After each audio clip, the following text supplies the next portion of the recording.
Donc prévu de longue date, ce dossier spécial est dédié au handicap face au travail et à la formation. Et là, une précision s'impose d'emblée. Plutôt que de parler de handicap au singulier, il s'agit de bien prendre en compte l'existence de différents handicaps qui parfois se cumulent. On est bien loin dans cette diversité de la vision simplificatrice de la personne en fauteuil roulant. De nombreuses formes de handicap ne se voient pas, si l'on peut dire.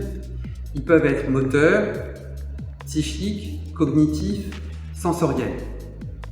Globalement, la situation est claire. Comme le résume bien le taux de chômage, 2 fois plus important pour les personnes en situation de handicap. Donc face à cette situation, le premier enjeu est de bien choisir, pour les personnes concernées, de dévoiler, de révéler ou à l'inverse, de dissimuler ceux ou ces handicaps. Les enjeux résident ensuite dans leur prise en charge dans la durée. Et là encore, pas de solution unique.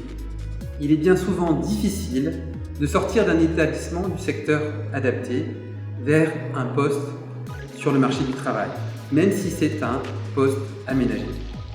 On peut donc dire, avec certains acteurs de ce dossier, qu'en France, comme dans d'autres pays, comme les États-Unis ou en Suède, pourtant souvent cités en référence, que le système de reconnaissance sociale des travailleurs handicapés cherche encore sa voie.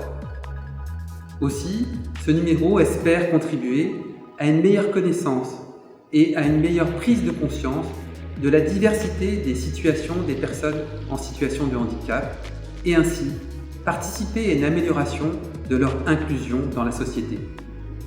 Bonne lecture à tous.